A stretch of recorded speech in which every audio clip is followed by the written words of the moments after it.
On January 13th, 1889, Fergus Lane, 29 years old, walked into the Fort Henderson outpost barefoot and frostbitten, eyes sunken deep into his skull. He carried nothing but a rusted belt knife and a rope that had been torn apart at both ends.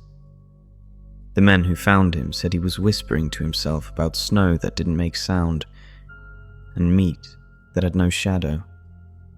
Fergus had been part of a trapping party that vanished 2 weeks earlier during a routine winter route. He was the only one to return.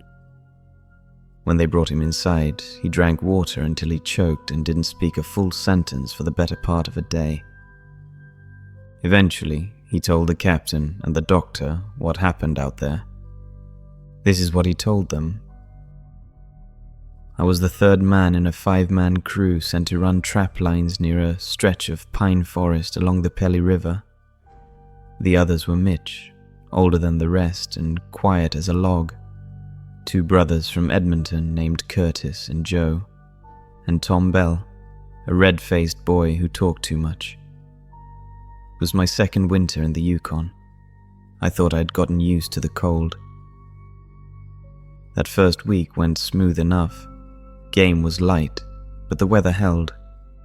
The dogs kept pace. We pitched our canvas lean-tos near a bluff that overlooked a shallow gorge.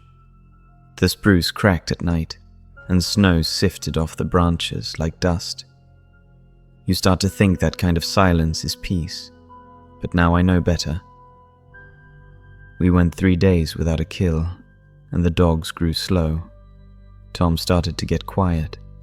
That was the first real sign something was wrong. On the 4th night, we heard a sound. Not a howl, not a tree falling, just a knock. One single knock, like someone tapping wood against wood far off in the trees. We didn't speak of it. We just sat there, pretending not to listen. The next morning we found tracks in the snow around our camp. They were shallow and long, maybe a foot or more from toe to heel. But the snow beneath them was not disturbed like normal. It looked packed from below, like something had stepped up through it instead of down into it. Curtis said maybe it was an elk, though we all knew it wasn't. Joe laughed too loudly. Mitch didn't say a word. By midday, the wind had changed. It blew in strange patterns, fast and then dead still, like it was pausing to listen. That night, I dreamed I was under the snow. I could see the others walking above me, but they didn't know I was down there, right below their feet, unable to move or breathe. I woke up with a mouth full of frost.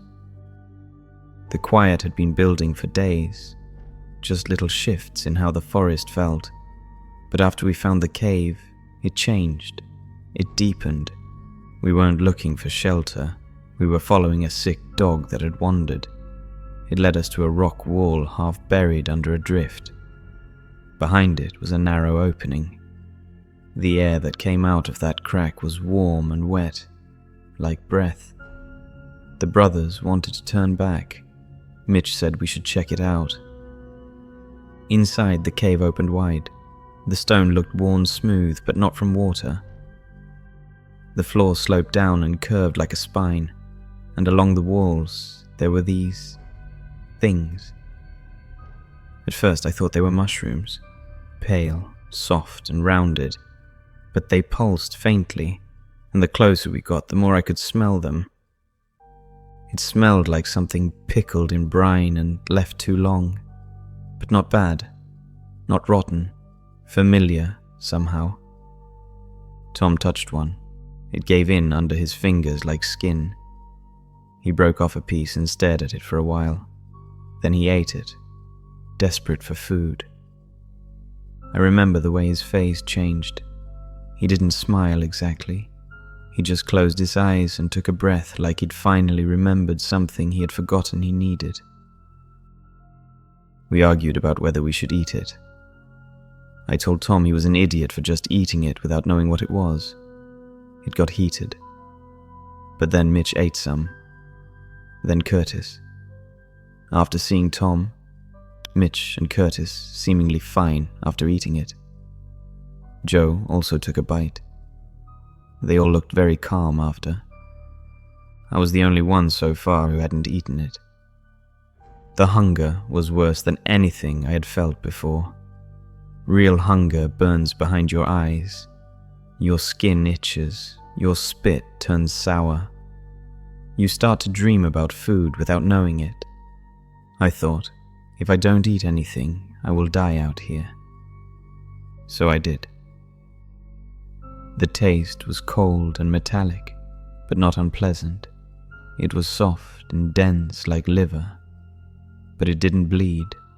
It just folded apart. After that, we didn't need much fire. Our bodies stayed warm. The cold no longer stung our fingers or turned our breath to steam.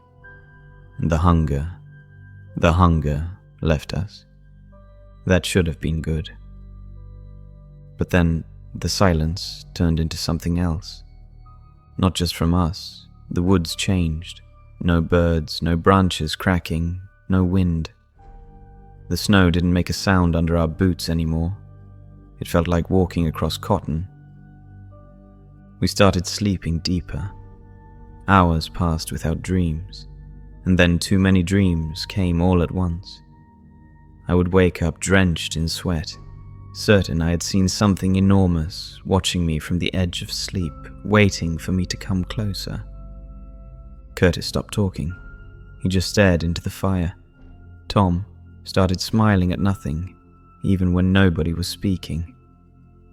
I caught him chewing on the end of his glove, not biting, just chewing, slow and steady. And Mitch, one morning, stood in the middle of the camp before the sun rose and whispered something we didn't understand. Then he walked off into the woods. We never found him. The dogs followed him. They never came back either. That was when I started scratching my arms. I couldn't help it. The skin itched like there were ants under it. When I peeled back my sleeve, the flesh beneath looked wrong. Too smooth. Too pale. I asked the brothers if they felt it too. They only looked at me like they didn't understand the question. That night, I packed what I could and started walking. I didn't tell them. I just left. I don't know why. And the snow beneath my boots made no sound at all. I walked for most of the night. The sky was clear, and the stars looked too sharp, like they had corners. I didn't stop to rest. I didn't feel tired. My legs moved like they remembered something I didn't. The cold came back slowly, first in my fingertips, then my cheeks. It surprised me. I hadn't realized how long it had been gone. My breath started showing again. My lips cracked. I welcomed the pain. It felt real. The forest looked different. The trees leaned in ways I hadn't noticed before. A few had deep splits down their trunks, like they had been peeled open and stitched back shut. The snow was smoother too, flat and white and untouched. It didn't fall in flakes anymore. It came down like ash, drifting slow and soundless. When I looked back, I couldn't see my tracks. By morning, I was shaking again. My joints ached. My stomach turned on itself. By the second night, the silence started to press in. It wasn't just quiet. It was the kind of stillness that made you feel like the air itself was listening. No wind, no trees creaking. Even my boots seemed muffled, like I was walking through thick fabric. I thought I was alone until I found the prints again. They looked human, barefoot, wide. The toes were spread unnaturally far apart, and they moved in a slow curve, like whoever left them didn't walk in straight lines. I followed them without meaning to. They were the only thing out there that felt like direction. Eventually, the tracks led me to a frozen lake. It stretched out flat and endless under a sky that had turned the color of bruised skin. At the far end of the ice sat Curtis. He was barefoot, legs crossed, hands resting on his knees. His eyes were open. He didn't blink. He stared down into the ice like it was a window.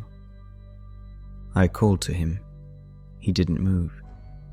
I walked out slowly, every step feeling wrong, like I was intruding on something I wasn't supposed to see. When I reached him, I touched his shoulder. His skin was cold but not frozen. His chest moved slightly, breathing in a shallow rhythm. His eyes didn't shift. Then I looked down. The ice beneath us was clear, and something below was moving. At first, I thought it was cracks or shadows, but the shapes had form. They slid and curled like smoke underwater. Not fast, not slow, just steady, like they had been moving for a long time and didn't plan to stop. They weren't trying to get out. They were watching, from below. From deep below. Curtis leaned forward slightly. His mouth opened. His breath fogged the ice for just a second, and when it cleared, one of the shapes had risen closer.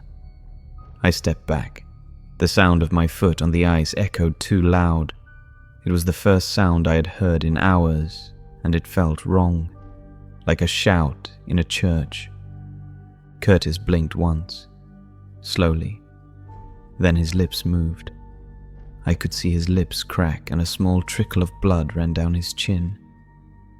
He said something I didn't understand.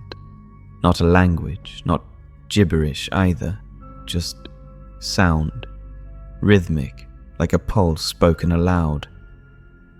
It freaked me out, so I turned and ran. I didn't look back to see if he followed. The sky shifted as I moved. I could feel it in my teeth. The clouds changed shape without moving, and the snow that fell landed in patterns around me. I kept going. That night I heard voices. They weren't close, not loud, but I knew they were speaking to me, not calling me back, just reminding me they were still there, still underneath. I started hearing them in the space between breaths, in the gaps between steps. I stopped sleeping. By the fourth day, I couldn't feel my arms anymore. My feet bled. I wrapped them in torn cloth and dragged myself forward. Then came the itching again, deep this time, inside my legs, my hands. When I pulled off my gloves, I saw what was beneath. The skin was pale and slick. The veins had turned dark. I pressed my finger into my palm and the flesh didn't bounce back. It stayed dented, like soft clay. I screamed for help into the trees. No echo, just silence. I don't know how I made it to the fort. I remember falling once, then again, then nothing for a while. I woke up on the edge of a clearing with the sound of boots in the snow. The crunch was so sharp it hurt my ears. I started crying when I heard it. And here I am now. I can't tell you what we ate. It did something to us, unlocked something within us. I still hear the voices. When it gets real quiet, when the wind dies down and the snow falls too straight, I hear them under the floorboards, under the water, in the silence between heartbeats. They don't shout, they don't rage, they whisper. I can almost understand them now. Almost.